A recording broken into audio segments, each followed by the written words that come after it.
Health care sector की दिग्गज company max health care institute के शेयरों में गुरुवार 18 जून को 6% की तेजी देखने को मिली और ये निफ्टी 50 पर टॉप गेनर बना। दोपहर के ट्रेड में मैक्स हेल्थ केयर का स्टॉक 1088 रुपए पर ट्रेड कर रहा था, जिससे हॉस्पिटल ऑपरेटर की वैल्यू लगभग 1.05 लाख करोड़ रुपए हो गई। ये रैली बड़े मार्केट से काफी आगे निकल गई है। उस समय निफ्टी 50 0.12% की तेजी दिखा रहा था। बता दें कि सिटी ने पिछले साल स्टॉक में करेक्शन के बाद एक फेवरेबल रिस्क रिवॉर्ड प्रोफाइल पर जोर दिया और अगले कई सालों में मजबूत अर्निंग्स ग्रोथ का अनुमान लगाया। सिटी ने मैक्स हेल्थ केयर स्टॉक पर 1240 रुपए प्रति शेयर के टारगेट प्राइस के साथ अपनी बाय रेटिंग बनाए रखी। ब्रोकरेज ने कहा कि पिछले साल स्टॉक में लगभग 18% की गिरावट आई है, जिससे वैल्यूएशन हिस्टोरिकल एवरेज पर वापस आ गए हैं। सिटी के मुताबिक वैल्यूएशन करेक्शन से स्टॉक का अट्रैक्शन बेहतर हुआ है। ऐसे समय में जब कंपनी मीडियम टर्म में मजबूत ग्रोथ प्रोफाइल दे रही है, ब्रोकरेज को उम्मीद है कि मैक्स हेल्थ केयर FY26 और FY30 के बीच 20% EBITDA compound annual growth rate देगी, जिससे कैपेसिटी बढ़ाने और इसके हॉस्पिटल नेटवर्क में ग्रोथ से सपोर्ट मिलेगा।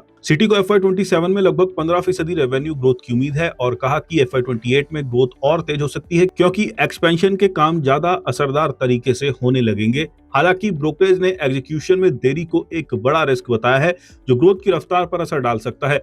मैक्स हेल्थ केयर के अपने फिजिकल चौथी तिमाही के रिजल्ट बताने के कुछ हफ्ते बाद ब्रोकरेज की ये पॉजिटिव कमेंट्री आई है। कंपनी ने Q4 FY26 के लिए नेट प्रॉफिट में साल दर साल 3% की बढ़ोतरी के साथ 387 करोड़ रुपए पोस्ट किया, जबकि रेवेन्यू 10% बढ़कर 2664 करोड़ रुपए हो गया। रेवेन्यू ग्रोथ मुख्य रूप से ज्यादा पेशेंट थ्रूपुट की वजह से हुई, जिसमें एक साल पहले की तुलना में ऑक्यूपाइड बेड डेज में 8% की बढ़ोतरी हुई। पूरे नेटवर्क में बेड ऑक्यूपेंसी 75% पर स्थिर रही, जो हेल्थ केयर सर्विसेज की लगातार डिमांड को दिखाता है। हालांकि एनालिस्ट ने अर्निंग्स परफॉर्मेंस को मिला जुला माना। वॉल्यूम ग्रोथ अच्छी रही, लेकिन एग्रेसिव हायरिंग और चल रही कैपेसिटी बढ़ाने की वजह से मार्जिन पर दबाव आया। नतीजों के बाद स्टॉक में गिरावट आई थी, क्योंकि अर्निंग्स एनालिस्ट के अनुमान से कम रही थी। मोतीलाल ओसवाल फाइनेंशियल सर्विसेज के एनालिस्ट ने अर्निंग्स मिस का कारण ज्यादा टैक्स रेट बताया था। हालांकि ब्रोकरेज ने कहा कि ऑपरेटिंग ट्रेडर्स मोटे तौर पर स्थिर रहे।